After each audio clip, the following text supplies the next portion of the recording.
We don't work to just accumulate money. We work so we can, we work to live. And most people forget that, or a lot of people forget that.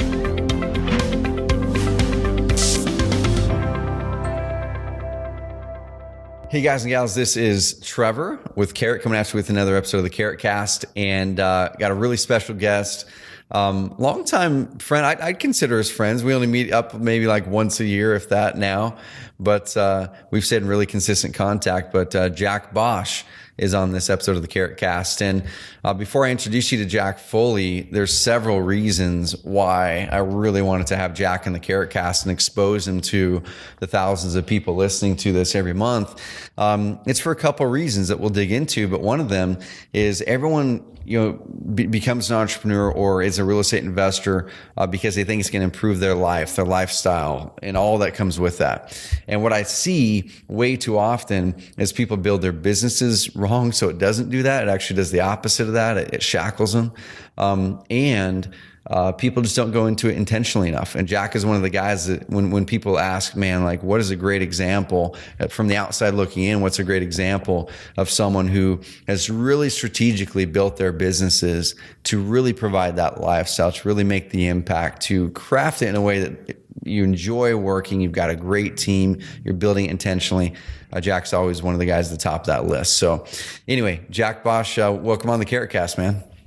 Thank you very much, Trevor. I'm excited to be here. Yeah, so we've been kind of trying to put together this for months probably, and then we were down at the Mastermind CG here a couple of weeks back, and we happened to be sitting right next to each other. And we're like, man, we got it on the calendar right there. So I'm so glad you're here, and thanks for taking the time out. You're welcome. No, that's right. It seems to, even though we both run businesses that allow us to have some free time, it's still to coordinate the schedules is not the easiest thing. Yeah, yep. But I'm glad it worked out. Dude, so to kind of give people a little bit of perspective, one thing I love, oh man, it's so funny when, I can't remember if it was in a text message you and I were blasting back and forth, or emails when we were aligning some stuff on schedules. And one thing that I love and I just really, really admire about you and your wife, Michelle, and the way you've built your family and your business is you guys do a lot of travel. So let's start this way, man. Like, break down, if you wouldn't mind, break down kind of the travel and things that you guys have done. Let's say not stuff strictly for business, because you got some business travel stuff in there too. But let's say like the pleasure travel, the stuff you're doing with your family. What have you guys done the last 6 months of this year? We're recording this in July. And what do you guys have slated for the rest of the year travel-wise? All right. Well, great. It's yes. So I, from the beginning, I designed my business, or my wife and I designed my business. We run our business together. We're one of those rare couples that actually love working together and are good at it. But we've run our we've designed our business such that we actually can take time off. That is the most important thing, and that actually then got us into thinking about passive cash flow and things like that. So that while we're off, there's cash flow coming in. But we'll talk about that probably later. But yeah, travel in terms of this year, what we've done is like, well, we have a 9-year-old daughter who's in school, right? So she, up until May, at the end of May, we really could only go places when school breaks. So during school break. So we went to Hawaii, which we go like at least once a year, sometimes twice a year. From Phoenix, Arizona, it's a 6-7 hour flight, so it's not too bad. Only 3 time zones difference, so it's not bad. But really right now we're starting we've gone other things. I think we've gone to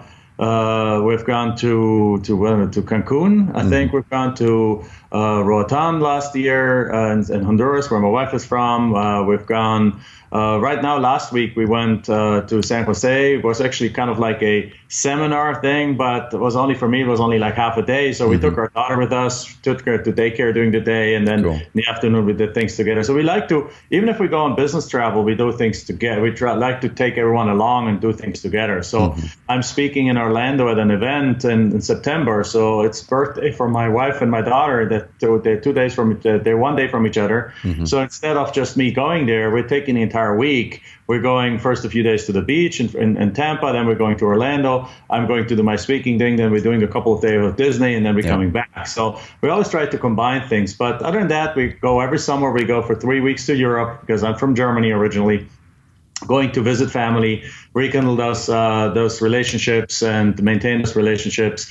My parents are getting married. Not getting married. They're married for 50 years now this year. So they got married 50 years ago. 50 years this year. They're celebrating their 50th wedding anniversary. That's cool. My brother had finally had a baby. My brother and his wife finally had a baby. So we're going to celebrate that. And then actually this year we're doing something completely crazy. We're taking our daughter out of school. And we already started, though, even though it's July, we already started her in homeschool with a private teacher coming to our house, because we're going to advance her a lot, and then we're going to take we're going to advance her, and then we're going to take October, November, and December, and basically travel around the world. So just literally, we're going to be gone 3 to 4 weeks, head home for a week, gone for 3-4 weeks, home for a week, gone for 3 weeks, and then the end of the year is there. Then it's basically holiday season, and then Christmas, and then she's going back to school. So we're a little crazy doing some experimental stuff, but all we need to do is advance her for half a year in school in a 2 or 3 month period with a private teacher, which is kind of not so hard given how much free time kids in school have and PE and things like that, where they're not really learning anything. And then we can take 3-4 months and just go travel around the world. Dude, I kind of want to unpack that a little bit before we touch on, so everyone listening to this on iTunes or wherever you listen to it, or watching this on YouTube, Jack has a huge background in real estate, and we're going to be talking about this on this episode of the CarrotCast, and how he's buying big apartments right now and how he's using land. And he's always been a land investor ever since I've known you've been a land guy. So we're going to talk about land and the opportunities with buying and selling land right now. And in the book that he wrote, I invited him on. I'm like, dude, I got the book. I bought the book when he put it out, a couple of years ago or whatever it was. And I read it. And I'm like, this is fundamental stuff that we all need to know as humans, not just real estate investors, as humans. So that's one of the reasons I wanted to bring Jack on. But before we do, dude, I kind of want to unpack the mindset of the travel and how you've built it into your business. You built it into your family intentionally. I know a lot of people who travel a lot, but a lot of what happens is they travel without their family. So then it's this burden. It's something that actually separates them and their family in some sort of way, And of course, I know you do travel without your family too, but it sounds like a ton of it is with your family. It's crazy, intentionally going, how can I use my business in some of that travel to be a vehicle so I can go out there and also travel with family? And of course, it's smart on the tax side of things too. Just talking about that. But have you always been someone who has just been is travel just part of your core? Hey, I just want to travel all the time, and we're going to make sure we build this business in this way that it can enable me and my family to do that? Or is there something that you switched and made it happen? Well, something switched, and what switched is, I was always like a travel guy from Europe. While in college, I took the summers, and I sometimes spent 4 weeks in Spain and things like that. But other than that, I didn't travel as much as I should have back then, because I always thought, I'm in Europe. Europe is beautiful. There's lots of these medieval places, 1,000, 2,000-year-old towns and so on. And I was like, I can visit them later. But then I came to the U.S. And I realized that fell in love with the U.S., fell in love with my wife, married now 16 years and so on. All is good, all is wonderful. But I realized that I kind of missed out on getting to know the world. And then I started my business. And for about 7 years, I didn't travel much at all. I still took my annual trip to Europe, because it's just something that I made a non-negotiable, that I don't want to lose contact with I'm not going to move over across the world and then lose all the relationships that I have in Europe. I just wanted to maintain friendships, family ties, and things like that. It's just important. The more you move away from the family, I think the more I realized how important family is. So that was a switch, because early on I was like, no, just I don't need family. I can go on my own and things like that. But once I moved away and once I started my own family, just realized that it just, to me personally, it's a very personal thing. It's just no fun to travel without my family. It's I'm not going to go do a city tour to anywhere or go see a big natural park on my own, because all I'm going to think about is oh man, I wish my girls would be there. Right? And so when I travel for business on my own. I travel as fast, as short as possible. I go and I do what I need to do and I be right back. But then I schedule things with the family to go places. And now, basically, because I'm here in the U.S., I'm kind of realized that now I need to take extra time now to go discover the world. So and coming here obviously helped me open my eyes to even more of the world and so on. So now I got the travel bug, and And for the first few years, we worked. And then finally, once we put some things in place that I talk about in the book, like passive income and also organizational structures, like our business, our people that can run our show without us. Now, then we said like, okay, let's go travel. And we did that very, very, very purposefully. Actually. Dude, that's so cool. And I remember you and I, you, myself, and Michelle did it was like a Google Hangout a year or two ago to some other entrepreneurs, kind of teaching what you guys had learned to set up your business in a way to where it really does provide freedom.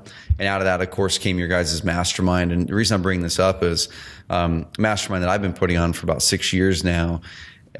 What we just started doing in the last year and a half was most of the spouses come, and it made it so much more amazing. And rather than this being this thing that I go off to twice a year in my own mastermind with the guys, most of the people are the same people every year. Like there's some that we mix in and mix out based on location or people's schedules, but it's the same core 6, 7, 8, 9 people. And that's so darn cool. Like as soon as people started to make that switch of, we're just going to bring our spouses, and it made it a great trip. It's smart business wise, like I say, because you can write off portions of that and you just stay a little bit longer. So you can have great vacation with your wife or husband.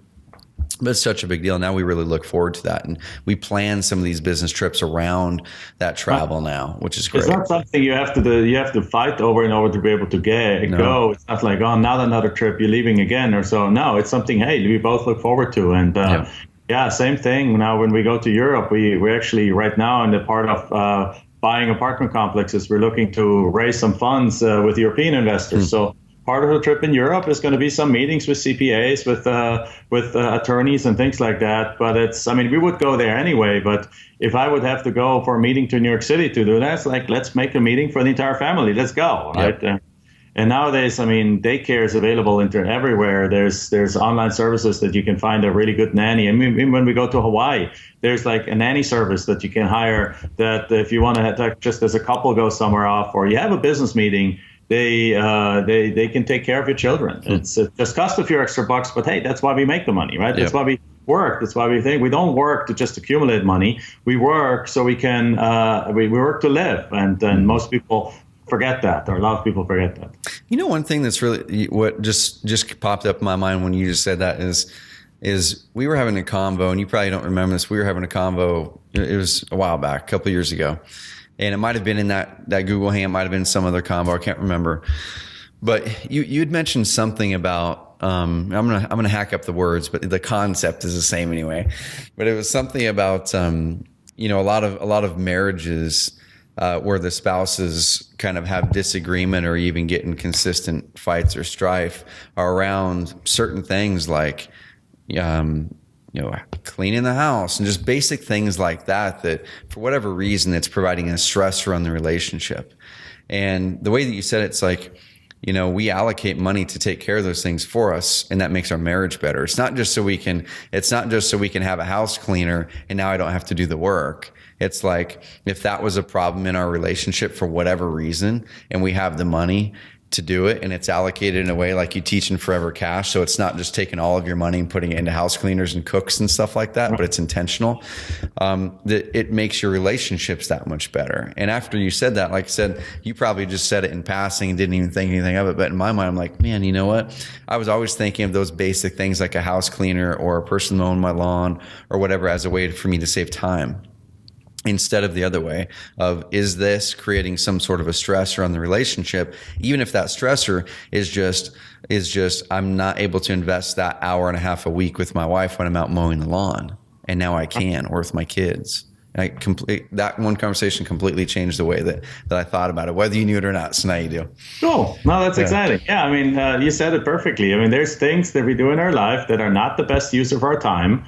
That we undervalue our time from one point of view, and we do $10, $15 an hour activities, even though we could use that. Even if we use that time for our business, we could make $200, $300, $400, $500 an hour, depending on whatever business you're in, right? Or even if it's just $50, $40 an hour, but we're spending the time for that. But even better, yes, exactly. My wife is a very, very cleanly person. She loves the house spick and span, but she hates cleaning the house. So she used to do it because that's just her, but she didn't enjoy it. So the first money we made, we immediately got somebody to clean the house because it improved our marriage. Yeah. And we have a person since then every time, like changing people sometimes, but yeah, that's and then expanding from there. We're just right now looking for somebody that comes once a week just to help additionally clean up the house, because it's a pretty big house. Grandma lives with us, or we have a daughter. So there's a bunch of people running around the house all day long and messing up the house. And so that's the next step. And it's not expensive, yet it makes the relationship better. Yeah, That's awesome. And I don't know if you guys can hear this on the podcast, but in the background, we've got a bunch of music playing. So one really cool thing about living in Roseburg, Oregon, and it's not just Roseburg, it's tons of cities do this, but this is part of the charm that we love about living here, is there's an entire week long that's called Graffiti Week here in July. And it's always around the 4th of July. And the entire week, every single day, there's these big events going on, car shows, music. Of course, the 4th of July, like a huge set. I mean, there's 20,000 people at the 4th of July thing. This is a town of 25,000 people. It's like crazy. But, if you guys hear a bunch of cars in the background or music in the background, my office is right on our main drag downtown here. And that's what it is. It's Graffiti Week festivities happening outside, gearing up for the big cruise this weekend. I don't hear anything, and my daughter is having a piano lesson right now downstairs. So, so let's dive into the real estate stuff. Okay, so let's do the quick abridged version of your story to the point of where you are. You grew up in Germany. You moved over to the States. You had a 7-year period, like you mentioned, where you're kind of head down grinding, getting this business built. What is it that is defined you from that time till now, and what's that business look like? Well, first of all, yes. So I came over to the U.S. I got a job first because I first needed to get that green card and the permanent residency. I got that, and then I started my business while I had my job already with my wife, and then we quit our jobs as soon as we had the green cards, because we figured out that real estate business, which is land flipping, right? Our bread and butter real estate business has been since the end of 2002, early 2003, has been flipping pieces of land in the outskirts of town, or now also infill lots right in the city, more upscale lots because the demand is there, or even big acreage or more out in the rural areas. Buying them for 5 to 25 cents on the dollar, selling them. And one of the things we've done there is we started selling them with seller financing. And that seller financing has really basically where you buy a $30,000 property for $5,000, which happens all the time. And then you go flip it for $25,000 with a $5,000 down payment and $400 a month. Yeah. Right. Now that, if you make the math, you heard, I bought it for $5,000. I got the $5,000 down payment. I got my money back. And then I get $400 a month for the next, 8 years. Yep. So that's a beautiful thing, because now I get cash flow, passive cash flow. And we built that up to a very nice high level in the high 5 figures per month. And so basically with that income, we were able to, when the market crashed, we were able to take advantage of the market crash and buy a bunch of rental houses. And we really started looking at, for the first few years, it was all about income, right? Yep. It gets about go get financially free, pay off your debt, go put a bunch of money on the sidelines. And then all of a sudden we realized, man, we got all this cash flow coming in. And but we also have a big operation. It's very expensive. And so we started shifting things a little bit, taking some money off the table, and started investing that in more long-term cash flow things, because the land deals are awesome and they're very, very good to make quick cash, as well as seller financing. They can provide some stability for 8 years, for 10 years, for 12 years, and so on. Yep. But after 10, 12 years, they're gonna start winding down if you don't keep doing it, right? So we started taking some money off the table and moving that into what we call forever cash assets, which that's the name of the book, which is rental properties. And that's why we now added to our land flipping also apartment complexes. So our situation right now is we do land flips. We use the money from the land flips to either do more land flips, but we also actively taking money off the table every time and moving that over into additional things that provide lifelong and really generational cash flow. And now that amount has added up to enough to maintain our really nice lifestyle. And also since 2009, I've been teaching this now to others. So we have 3 kind of businesses: investing in flipping land, teaching people how to flip land, and investing in long-term assets, including single families, but mostly right now in apartment complexes. Dude, you used a word just now. You said generational. You didn't use say generational wealth. You said generational cash flow. Is that what it was? I might have said income or generational wealth, generational income, either way. Something like cash that. flow. Yeah. So the cool thing about that, what I want people to highlight on what Jack just mentioned, and let's kind of unpack that a little bit, is he has his active income, right? The active income is the thing you guys dove in, you learned real estate, you discovered land was the spot you guys wanted to focus on. You found a way to get it consistent, built your operations, so now you get a little bit of freedom and even more freedom now. It's creating cash flow with the notes. So if you guys were just churning land and reselling it for cash, you guys wouldn't be anywhere near where you are now because you're always having to hustle for that next deal. You couldn't take a month off. So that's what actually the same thing that wholesalers, house wholesalers and flippers and even rehabbers do. They do that successfully, make a bunch of money, but then they need that money either to pay the bills or to right away put it into the next deal. Yep. So they're not really building wealth. They're having a high income business. Mm-hmm. And also you don't get the freedom, right? Where one of my not my 5 non-negotiables. They did a podcast on this, I think 3 or 4 episodes ago. You guys can find it on CarrotCast.com or go to iTunes and make sure you're subscribed over there.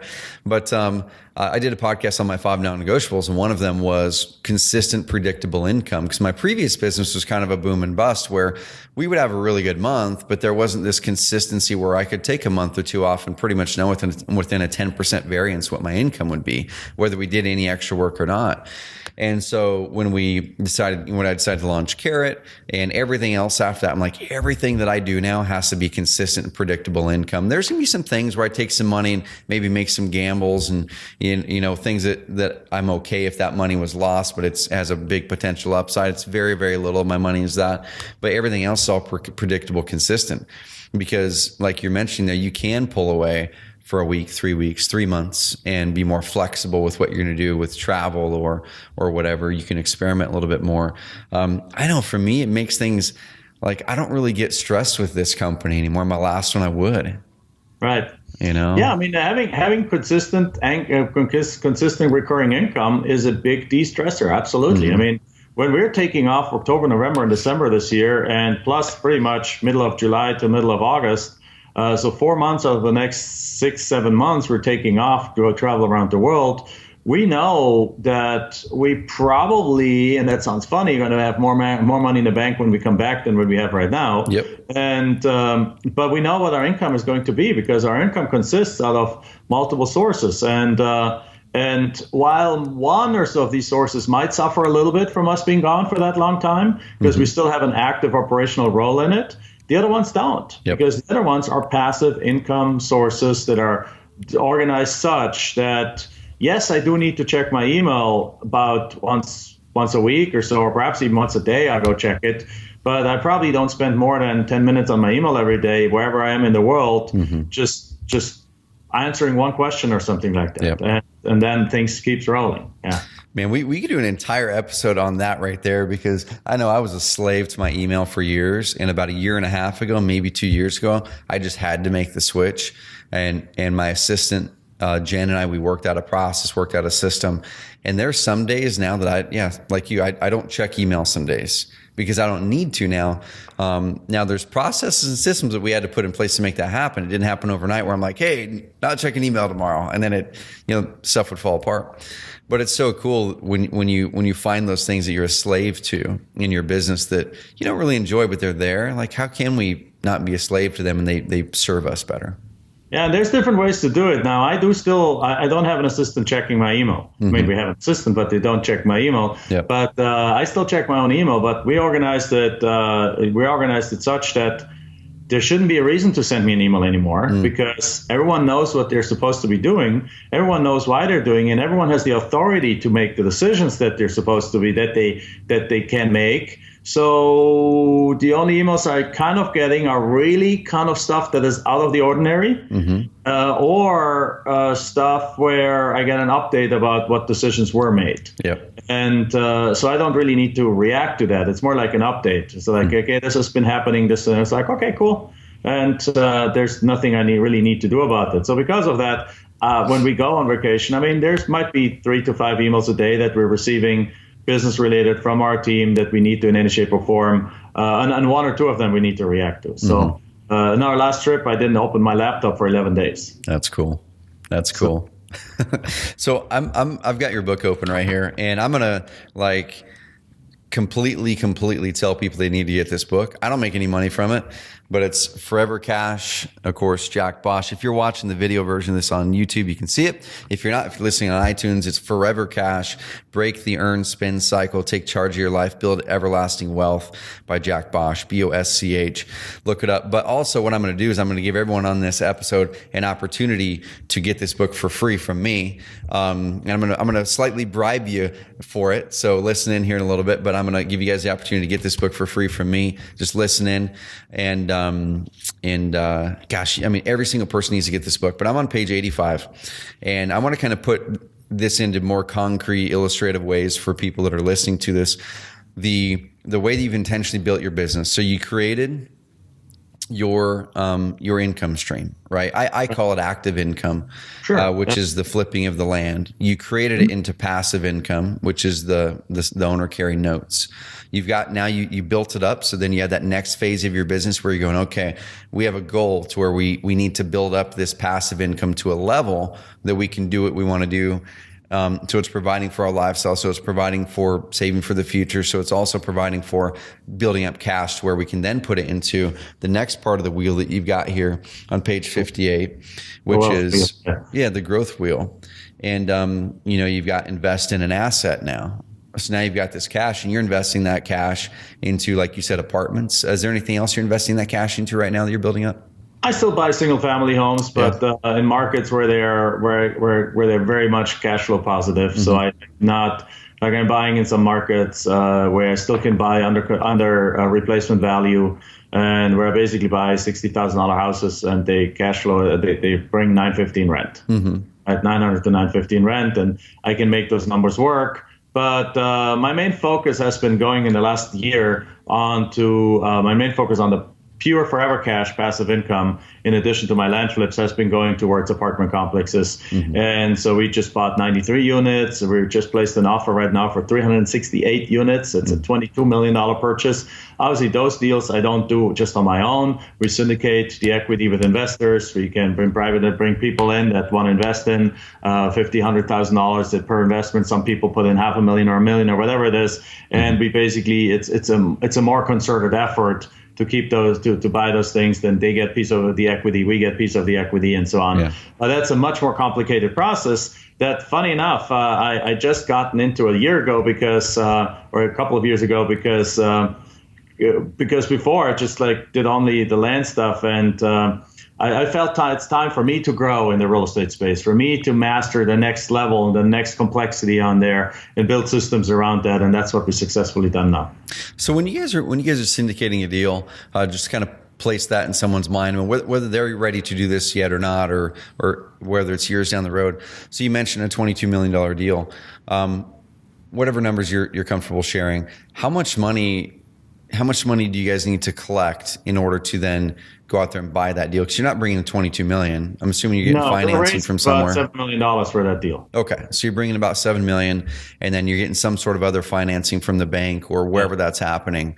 Yeah, and this deal is not yet secured. We just made an offer on it. Now, perhaps by the time this podcast is out, we have it secured. Who knows? Or it fell through. Who knows? Or we didn't get it. But we'll figure out when the next one come up. Well, that's the deal that we're spending time on right now. Yep. And but if we get it, 22, 23, 24 million, whatever the number will be, we'll have to raise between $7 and $8 million in equity for that. The rest comes from the bank. But the property cash flows strong enough to already at purchase, without making any improvements to it, that we can pay our investors right away a very good preferred return. And then obviously when we have usually a 5-year horizon, we go in 5 years, we go sell it at a substantially higher price. And everyone makes a cut of that piece of that's being shared with investors. So everyone gets very, very clearly into into mid to high double-digit returns per year on average over the term of the investment per year plus. But the nice part is, and that goes back to the Forever Cash book, is the reason why I'm doing that is that there's two theories in financial life. And the theory that everyone is being taught and that everyone preaches out there,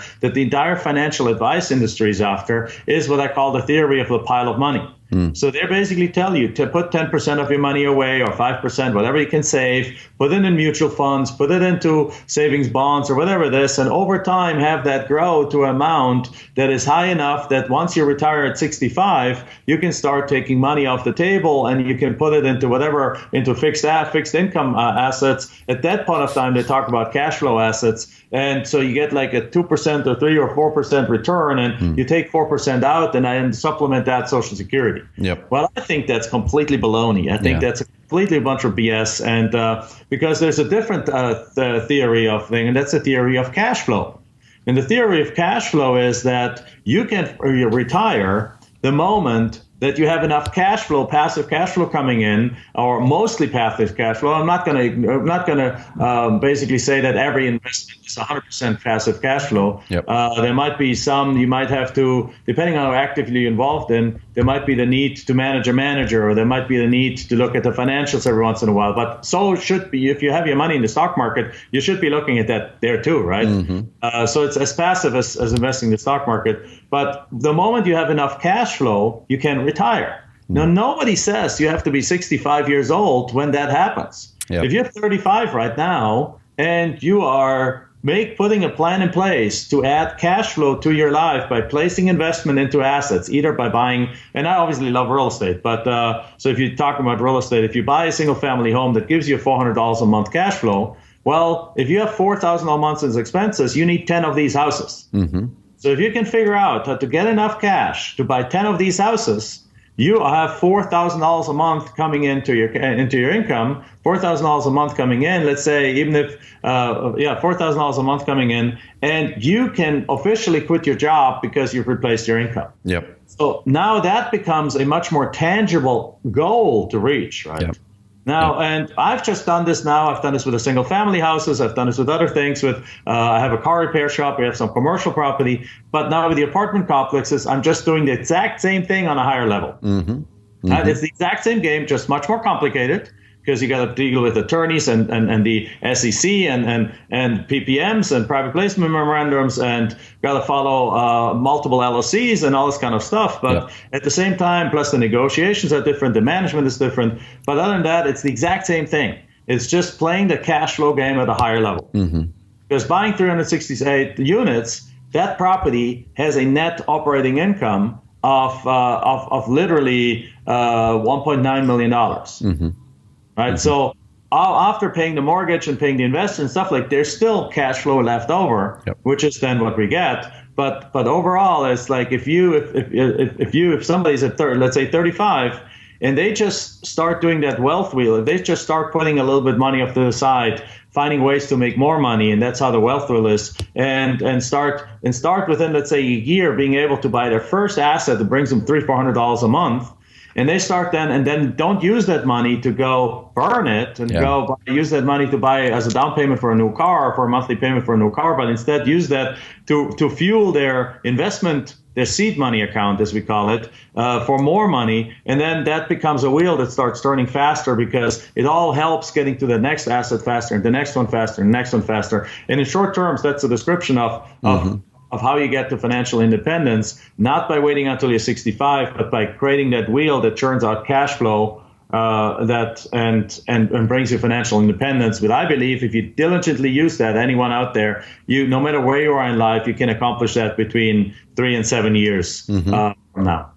Dude, so what I'm going to do right now, I'll mention at the end of the podcast too, is, like I said, I mean, when I read this book shortly after it came out, and I don't really usually read most books all the way through. And this book, I've got dog ears all the way to the end, because I was and am in a part in my life to where it's like, I've got the cash flow coming in, but I wasn't doing the next phase with it, where it is kind of just piling up, but then it wasn't getting invested correctly, and I'm still not doing it at the level that I want to and need to be doing it. So it was a good reminder, like, man, I want to get Jack back on so I can get that sparked in my brain. But anyone who wants this book, there's a couple things you can do. We'll mention at the end of the call as well. One thing you guys can do is you guys can always head over to his website. Just go to Forever Cash. Is it forevercash.net? It's forevercashbook.net. Forevercashbook.net. So go to forevercashbook.net. Forevercashbook.net. I don't make a dime by sending you there. I just know that by getting this book, if you're in the spot where you need to be in life, this is going to help you. You can go buy it there.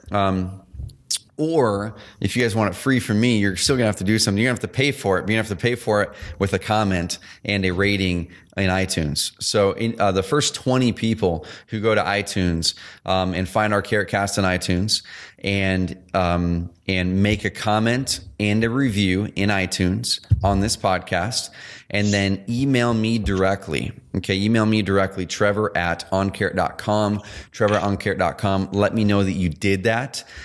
Inside of there, we'll go check it out, and then give me your mailing address, and I will buy the books and I will mail them to you with a thank you note, because then it helps everyone. Gets Jack's message in front of you, and also gets you in front of Jack's message, and so hopefully you can apply this in your business and help spread some CarrotCast love. So the first 20 people to go over to the CarrotCast in iTunes, make a comment in there and give us a rating and review, and then email me at Trevor@oncarrot.com. We'll get you the book out for free. Just give me your address. First 20 people. So I kind of want to unpack that a little bit more, Jack. I'm going back to page 85 here. I got really excited about that stuff. Dude, no, I love it. And I'm so glad you did, because what I want to do is just to build this whole wealth wheel for people that are watching on YouTube. Once again, you'll be able to see the picture of it. If you're listening to this on iTunes, head over to YouTube, find us at YouTube. I think it's youtube.com/InvestorCarrot or something like that. And you can subscribe to the video versions of this as well. But you've got right here, you've got earn extra money. Or where do you start, like, Jack, on this? Is there a particular place to start? It depends on where you are in life right now. If you're like a person like making $300,000, $400,000 a year as whatever highly specialized position or business you have, you don't need to look to make extra money. You got to look at your expenses, because most people at that level, they have way too high expenses. Yep. And you got to look at expenses. What can you cut out without hurting yourself? Now, I'm not a fan of cutting out your daily Starbucks. If your daily Starbucks makes you happy, keep your daily Starbucks, right? So I was like there's a certain personality out there that teaches how to get out of debt by eating peanut butter and jelly sandwiches, right? Yeah. So I love the message of getting out of debt. There's nothing wrong with that. But I'm in my private life, I'm completely debt free too, right? So all my but I'm also not a fan of getting to financial abundance by being cheap, because then you're financially free, but you're cheap. Yep. And who wants to be a Scrooge and be financially free? That's not what I'm envisioning. Instead, I'm expanding. My model is an expansion model, and it's an abundance model. It's an expansion model. So basically, look for ways. The average person. So if you have a bunch of money already, you got to start to invest it. Yep. Right? So. And again, there's multiple different ways. You can invest passively, 100% passively in apartment complexes. Like our investors, they're like, they get a monthly report, detailed report, 70 pages with bank statements and everything. It's 100% passive for them. Or if you want to be more in control, you go and get more active and you buy yourself some investment properties. But please buy cash flowing investment properties, not speculative appreciation kind of investment properties. That's where everyone got burned in 2007, 2008. They bought properties with negative cash flow in the hopes that there's a greater fool 3 months later who would buy it from them. Well, that is like the game of musical chair. At some point of time, the music ends and somebody's going to be left without a chair. And a whole bunch of people were left without a chair. Yeah. But if you buy for cash flow, all that can happen is that the value goes down, but the cash flow keeps coming in. Yeah. So back to the wealth wheel. So if you're an average person, you got to usually look for ways to make extra money. Yep. So you got to educate yourself. You got to figure out, how do I make more money? I, again, love real estate, because in real estate, you can make $10,000, $20,000 in one deal. Yep. Right? We have one of our students just literally this morning, she got a deal under contract for $25,000 that's worth $100,000. So she's going to make $30,000 to $50,000 on that one deal. And now you don't need so many of these deals in order to be able to place your first Forever Cash investment. Yep. Right? And again, it's called Forever Cash because it brings in cash flow forever. And so make extra money, even if you, and so I make a distinction between the different kinds of cash. Like there's what I call one-time cash, which is if you mow the neighbor's lawn, you get paid $20. That's one-time cash. Yep. If you flip a piece of land, you get make $20,000. That's also one-time cash, but it's a much better quality of one-time cash. Yeah. All right. Yep. So try to make more money in whichever way you ideally be smart about it, get a bigger bang for the buck, and start a business or something and make that money. But don't just reinvest it all. Take some off the table. Mm-hmm. Like there's a great book by Michael Michalowicz called Profit First. Yep. And where he basically says from whenever revenue comes in, there's a percentage that goes straight into a profit account. Mm-hmm. And then you manage your business on the rest. Yep. Right. And then it's a simplified version of it. There's some other accounts that he has, but that's basically goes towards it. Always take a little bit off the table and so on. And now use that not to burn it, but use it to save up. Mm-hmm. And then look at your average day expenses. I mean, most people have if you call your cell phone company, probably they have, and if you have your cell phone plan for 2 years already, plans are cheaper now than 2 years ago. If you just call them, they'll give you a $50 reduction in your cell phone bill. Yep. That's $600 a year. Mm-hmm. You find 5 spots like that in your house with a cable bill, with your cell phone, with some other things. You can open up several $1,000s a month, almost everyone. Now, obviously, if you live minimum wage and things like that, that might not be the case. But almost everyone with a regular job can probably figure out how to save a few $1,000s a year, no questions asked, by just doing some things, not giving up your cell phone, but going to perhaps a local plan. If you don't travel around the world, you don't need nationwide coverage. Yep. 90% of your phone calls are local phone calls. You can get a local phone call, a cell phone. You can get an iPhone on a local plan for $20 a month instead of paying $100 a month. Yep. There's just different things that you can do without anyone even noticing. If you're worried about what would people say, nobody will notice. You're still walking around with an iPhone. You're still walking around looking cool. Yep. But your bill is not $100. It's $25. Mm-hmm. So you got on the wealth wheel. Yeah, we're going to start to earn extra money. Like you said, most people just in the world, whether it's most people listening to this or not, hopefully you guys are at a point to where you're like, yeah, let's get the business scaled. But most people are probably I need extra money. And then, like you said, it's save a portion of your income. Don't blow it all. Intentionally save it. Reduce unnecessary expenses, which what you were just chatting about there. And even if I may jump in on that save, I want to be extreme on that pace. So like, if you're okay with your current lifestyle, when you make more income, save all of it. Mm-hmm. Do not increase your lifestyle with the extra income. Yep. Because that's the biggest problem. Because what happens is people go from making $50,000 to $150,000 a year, and their lifestyle goes from a $3,000 to a $10,000 a month lifestyle, and they're now actually in a bigger problem situation. Yep. Because now they've created a lifestyle that they can't dial down anymore. They've gotten used to it, and they have to run faster in order to maintain that big lifestyle. Mm-hmm. If you don't have that experience yet of a big lifestyle, don't fall for it yet. Just make more money, use all of it to invest, and only upgrade your lifestyle when your passive income allows you to afford it, which is just years from now. Dude, in that part right there is the biggie. And if you're listening to this and you're one of the people, I'm not going to call you out by name, but we have customers too that, they're out there buying the fancy, huge cars that are crazy expensive. And there's nothing wrong with that. Like, if that's your thing, sweet. But like Jack was mentioning, probably the smartest thing to do is make sure that your cash flow is supporting that. It's not that, man, I did a bunch of wholesale deals this 6 month and I loaded up a bunch of cash. But what if the next 6 months you don't? And then you've got this $200,000 car that looks pretty fancy, but you're broke, and that's kind of where forever cash comes in. It's not about just the active income. And that's where most wholesalers, house flippers are 100% focused on. They're 100% focused on the active income, which if something happens, the market shifts, you don't shift with it, whatever, that could go away if you don't structure it right. And you know why? You know why that is? Because a $500 a month cash flow is nothing that excites them. Yep. A $50,000 flip or having $50,000 flip excites them. Mm-hmm. So, and I get it. So do the flip, but then having $50,000 in the bank is something. It's like, oh my God, I've never had $50,000 in the bank. What do I do now, right? Mm. And the next thing they want to do is buy a car with it, but and so that they look fancy and so on. But it requires a deeper understanding of the impact of that down the road.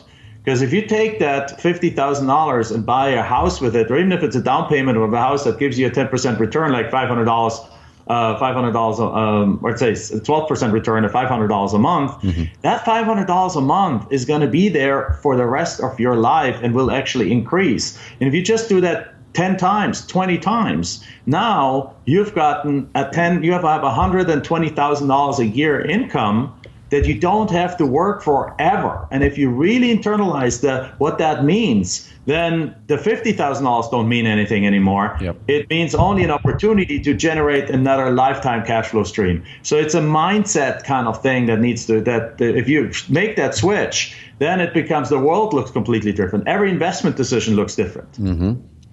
That's such a big deal. So earn extra income, save a portion of your income, reduce unnecessary expenses, invest in an asset, which is what we were just talking about right there. Asset produces cash, and then it just keeps on going. You've got the extra money now. Make sure that you're saving a portion of that. Make sure you keep on reducing unnecessary expenses. Invest the money into an asset. Asset produces cash. It's just this wheel. It's this wheel. It's a wealth wheel, like you mentioned. And that's where it gets exciting. I think I want to pull this all the way back to the mindset that most people who get into real estate investing or get into any business, for the most part, the mindset that they have, especially real estate, is they have this vision for this financial freedom, for this some level of freedom that it's going to provide for them. And just from personal experience and talking, we have over 3,000 customers, and talking with a lot of them, they're not in that spot. Even if someone's doing 50, 60 grand a month, I can guarantee you, if they're in the grind of it and it's 50, 60 grand a month, they've got to hustle to get that one-time income for every month. They're not enjoying it as much as it looks like from the outside. And I can say that from experience because I've been there. Right. From everyone on the outside, it looks like, man, that person's rolling in money. But you're looking at it going, man, it is right now, but I don't know what it's going to be like next month. So I got to keep on hitting the hamster wheel like you talk about in here, and you do it again. So this isn't just about the income and the money in the bank. It's the quality of life. It's how well you can actually plan having an amazing life, because like you're talking, if you have these forever cash flows and you follow the wealth wheel and you're doing it smart, you can still go buy the damn Bentley. Just wait 6 to 12 months or 2 years or whatever it is. And now you don't have to worry about it because the cash flow is taking care of it, and there's zero stress with buying it. And if the Bentley gets old and worthless, then the cash flow keeps coming in. Right? So it's literally like having that golden goose. Yep. That as long as you don't slaughter the golden goose can live forever. And and you can have a whole bunch of these golden geese. You can have an entire farm of golden geese that just lay a golden egg every month. And you can take the golden egg, somebody come in and steal all the golden eggs, and next month there's going to be new golden eggs. And all you need to do is make sure that the geese are in good health. Right? That's really all it is. And it takes your life to a different quality. So the reason why we go travel right now, and the reason why we're not worried about financials when we go travel, is because, yes, our active business, where I still have an operational role, even though my team runs 95% of everything, that might, like the actual land flipping, we might get delayed in signing some documents and things like that because we might be in China and there might not be a notary public around, right? Yep. But that's why we can't go really for 6 months somewhere to China. Not that I want to be in China for 6 months, but somewhere without a notary public or so. But even that is solved right now. I understand now there's online notary publics where you take a picture of you, show a picture of your ID, they take a picture of you, and you do an electronic signature and things like that. It's like it's incredible. All of that is really being solved right now. So as we speak, even that goes out the window, and we can go. But the thing is, where we have an operational role, our business might dip a little bit. But on the other pieces, they're just all our cash flow pieces, and even the apartment complex investment, we've built an amazing team that helps us analyze those things, that helps us go through the details, that manages the team. That helps raise funds for them. I mean, all we need to do is we need to say, yes, we want that deal, and I can do that from anywhere. Yep. But the key is, even if those deals don't happen, the passive income that we've built up just from real estate, from cash flow, that is more than enough to cover all your life. And now when you're at that point that you have all your needs covered by passive income, now working becomes a choice. Oh man, it does. It becomes a choice. then you choose much more carefully what you're willing to do and what you're not willing to do, and you start only doing the stuff that is fun. And hey, life becomes an amazing thing, because if you mainly do the stuff that's fun, I mean, who wouldn't want to have that life? Yep. And then kind of peeling all the way back to the very start of this call, then if you're a traveler, you can do traveling more and bring your family, and you're not getting stressed out about it, and you're not going, I'll get a bunch of cars. Exactly, whatever it is that you love. And I hope for especially house flippers, wholesalers, land flippers, if your income is strictly active income right now or one-time income, really take this to heart. Get the damn book, okay? Either go to Jack's website, forevercashbook.net, or head over to iTunes. Like I said, if you want it for free from me, the first 20, let's go to iTunes, find the CarrotCast, give us a review, a comment on there, and a rating. Then email me at Trevor. Let me reverse here. Trevor at oncarrot.com. There were too many ats in there. I was confusing myself. Trevor at oncarrot.com, and let me know you did it, and we'll go find it in there, and we'll get you out the book. All right. So I really want this book in people's hands, because I just know what these concepts have done for me, even at the level that we've implemented them. We're amazing at creating active income. We've been pretty darn good at creating that first level of passive income, but we haven't really taken it from there and gone, okay, now after that, instead of it piling up in the bank, let's then get really intentional with that next part. And I'm really excited about that next phase. I'm really excited for everyone listening on this call to plan out your darn income life, guys and gals. Like, I don't care if you're at a point to where you haven't done a deal yet and you still got a job. Plan it out to where you know in your brain that wholesaling is not your end. It's a means to an end. It's a way you get active income so you can turn it into passive. And immediately within that first couple deals, have that a part of your business model. Particularly wholesalers. I mean, they literally got the deals in front of them. I mean, I know a few wholesalers that are doing what we just talked about. Mm-hmm. They, like, for example, every 10th deal they keep. Like, on average, or they take the sweetest deals. Like, the deals are like condos. If they get a condo, I got a condo one time for $12,000, mm-hmm. and it's rents for $550. And I was like, I'm keeping that thing. Yep. Like, I'm not flipping that. Yep. So I'm keeping it. It kind of fell in my lap through our direct mail and things. So it's like, okay, I was in the flipping business. So it's like, no, I'm not flipping that one. I'm keeping it. Mm-hmm. And that becomes part of your forever cash method. Then, if you're already a wholesaler. Yeah, just like wholesale, but keep an eye on the greatest deals and keep those. Yep, that's good stuff.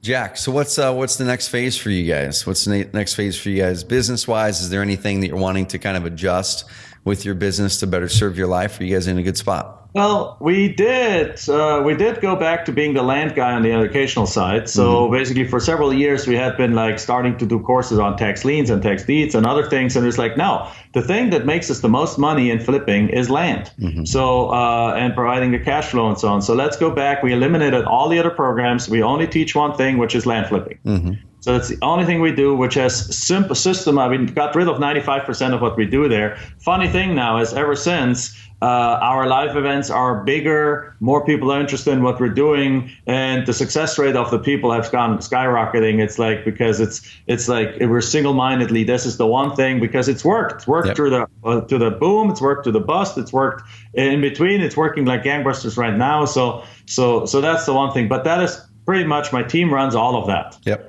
Like, they're absolutely amazing. So my time is really spent on the family and on the apartment complexes right now, because obviously making decision yes or no on some of the land deals. So like, do we accept an offer or not? But there's parameters for those too that my team can follow. Mm-hmm. For us, we're taking this half a year, 4 months of it, go travel around the world. We're doing stuff like getting a private tour to the 16th Chapel before it even opens. Cool. It's really kind of cool stuff. And Rome, we're going to Rome for a few days. We're going to Paris for a few days, private tour early in the morning to Versailles and things like that. So like, real fun stuff that we're doing, going to do. And probably after the end of the year, we'll decide what we want to do. If we want to keep going another round of big travel, or or want to go live somewhere else, I think that could be in the future, that we might live in Paris or so, or even in Germany or somewhere for half a year. So just go move there for a little bit and have some fun over there. And that you can nowadays, you can homeschool kids in English anywhere. There's great online public schools available that you can advance them even faster than in the regular school. And even though she was in a private school before, so it's a lot of us in flux. But I know on the apartment side, we want to go buy 5,000 apartments in the next 5 years. Yep. So that's a pretty big goal. But again, the structures, we're both into systems and structures and making it such that we can be having free time and so on, and while things are working. So, and our mastermind, our ultimate boardroom mastermind keeps going. So we have lots of things that we do, but it's the things that juice us and that make us love life. I love it, man. So I'm going to toss these out to everyone, and we're going to wrap this episode. There's a few episodes of the CarrotCast that kind of go hand in hand with what we talked about here. First of all, apartment investing. A good friend of mine for years and years and years, Carlos Vaz with Conti out of Dallas, Texas. He's acquired thousands and thousands and thousands of units starting from scratch in 2008. And I think he owns about 4,000 units right now. And amazing dude. Go to the CarrotCast, guys. You guys listen to that episode with Carlos Vaz if you're interested in multifamily. He breaks down everything that they've done to scale their multifamily business in a big way into an insanely respected business. Next thing, guys, Mike Michalowicz. Jack mentioned him. Mike's a guy that I often refer his books to people. Pumpkin Plan, Profit First. I had him on, I think, within the first 20 episodes of the CarrotCast. Go check it out in the archives where we talk about Profit First. We talk about pumpkin planning. Go listen to that one. And last, land investing. We didn't have a chance to dive into the actual mechanics of it here. I'd love to have you back, maybe, Jack, and we can dive into some mechanics of kind of what you guys are doing and share some more of that side of it. But we did a land investing podcast with a client of ours, Gary Horton, out of San Diego, within the past 2 months. Go check it out in the archives where he walks through start to finish how he pivoted from wholesaling to land investing, how he's using Carrot and online marketing as a big part of that. And of course, go check out Jack's resources at jackbosch.com, and you can find out how he does it himself as well. And I actually have, if I may add that, I have a podcast too that I kind of haven't done anything with for the last year, but about the year before, so up till about a year ago, we did 46 episodes exclusively about the land flipping. Sweet. So anyone wants to know about that, you can look for, it's called Forever Cash. Forever Cash podcast with, actually my wife and I did that together. There's only one guest speaker, which is Mike Michalowicz. Anyone else is basically just Michelle and I tossing balls back and forth and talking about how we do our land flipping. Sweet. I love it. Well, Jack, I really appreciate the time. Tell Michelle hey for me. And everyone go visit jackbosch.com, BOSCH. Go to forevercashbook.net and buy the book. Or if you want it for free, the first 20, go to iTunes, leave a rating and review on our podcast on iTunes, CarrotCast. And it's got to be a rating, and you got to give a comment in there. And then email me at trevor@oncarrot.com and let me know you did and your address. And the first 20 will get the book shipped out for free. Jack, thanks for your time, man. Have an amazing travels here ahead, and let's stay in contact. Love what you're doing. Thank you very much. Love what you're doing too. Awesome. Thanks, buddy. See ya.